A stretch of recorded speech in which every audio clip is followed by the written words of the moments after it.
Do you have an autistic or disabled preteen that will likely need services as an adult?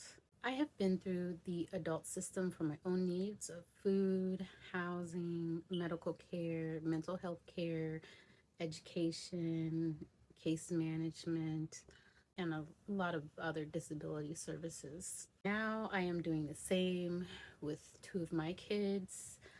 One is just becoming an adult, and one is still going through the transition processes. The advice that I give to all the families who I consult for is that they start as early as possible. I'd say 12 to 13, 14 is about the right time. Some states start as soon as high school, the first high school IEP. Some states don't start until 15, but in the United States, it's mandatory that you start looking at those type of services at age 16 in the IEPs. So look around your region, see what the landscape is like, look on forums, see how people in your area feel about the services. Some states are just like a services cliff where you have services that are federally mandatory, but the state doesn't mandate them. Some of them are just basically you get the federally mandated under 21 services and then you just have almost nothing. So that's what they call it, a cliff, a services cliff. So you want to see what are the adult services. Some people move to different states for different adult services. So you really want to know what's going on before you get there.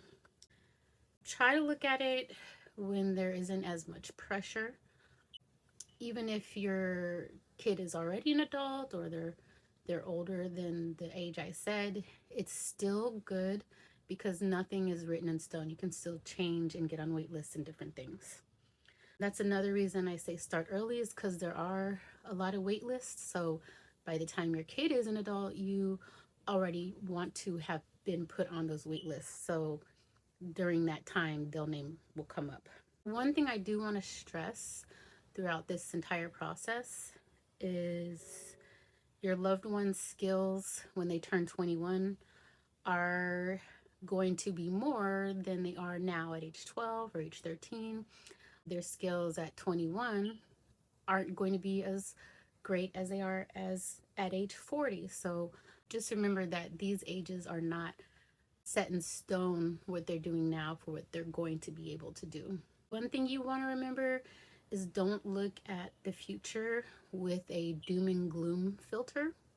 You want to imagine your loved one's best life in the future when you're looking for services, because you will take your mind to an improper place, but also you'll literally look for the wrong services. You won't look for the great things because your mind will not be open to those things. It's just going to send you to the wrong places mentally and literally.